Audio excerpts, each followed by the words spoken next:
Welcome. This is Sarah Pope, the Healthy Home Economist and chapter leader for the Weston A Foundation. In the next few minutes, I'm going to talk with you about how what you eat determines your health, for better or for worse, but perhaps not in the way you might expect. Imagine a community of people where nearly every member was free of chronic disease, mental illness, and even dental decay. Children and adults alike were strong, sturdy, and attractive, with wide faces and perfect smiles, with plenty of room even for their wisdom teeth. Fertility came with ease, and robust, intelligent, and happy children were produced generation after generation. Sound like a utopia? This is the world discovered by Dr. Weston A. Price during the 1920s and 30s as he traveled across the globe. He discovered 14 isolated traditional societies still untouched by what he called the displacing foods of modern commerce.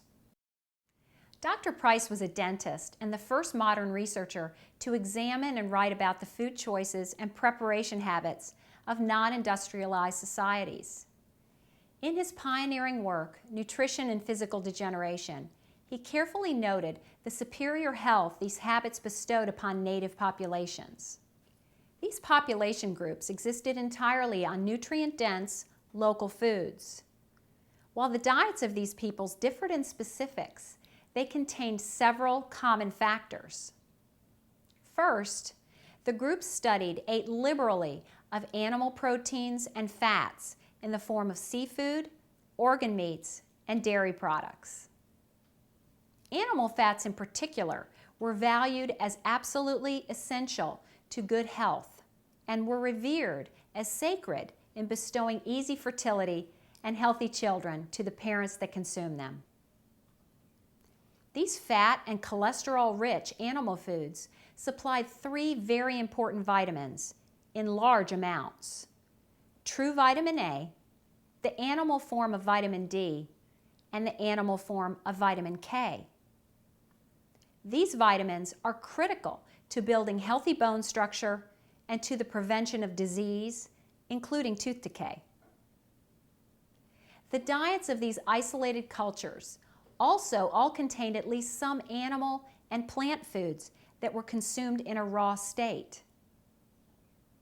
These healthy natives stood in stark contrast to members of the same racial groups who had adopted the food products of the Industrial Revolution: canned foods, pasteurized milk, white sugar, and refined grains.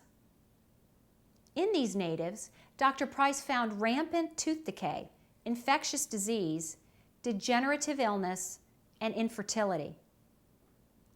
The children of parents who had adopted modern foods into their homes before conception were born with narrowed faces and developed crooked teeth and other deformities of bone structure, as well as high susceptibility to all manner of medical problems.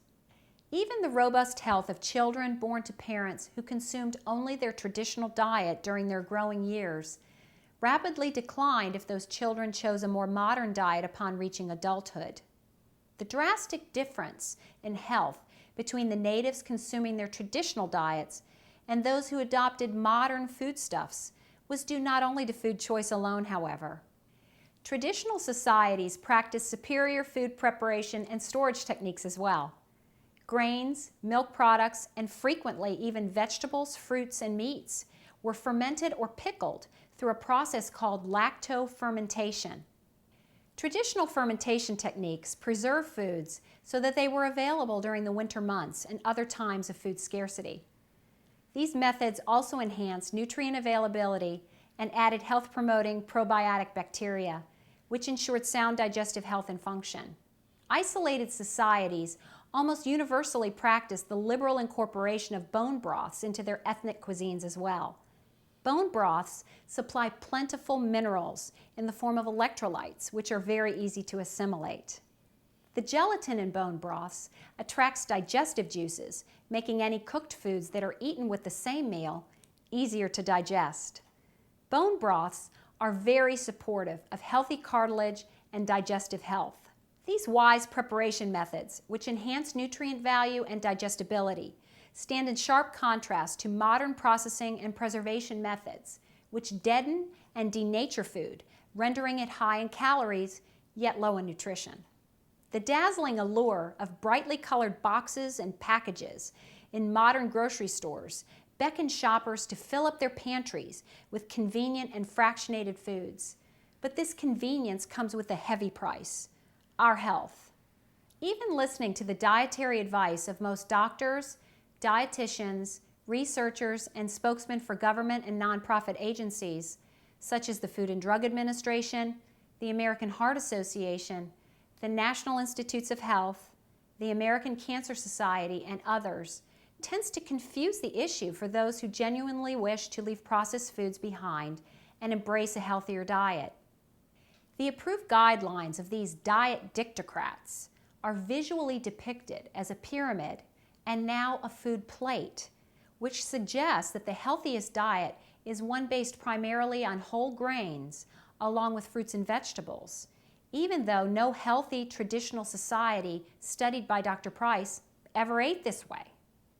This is politically correct nutrition, lopsided guidelines that do not distinguish between rancid and fresh whole fats, irradiated, pesticide-laden produce, and organic fruits and vegetables, pasteurized dairy coming from confinement cows eating genetically modified feed, and raw dairy from pastured animals grazing on grass, lean meats from penned animals eating antibiotic-laced feed, and those from range-fed, full-fat animals, and battery-produced and free-ranging eggs.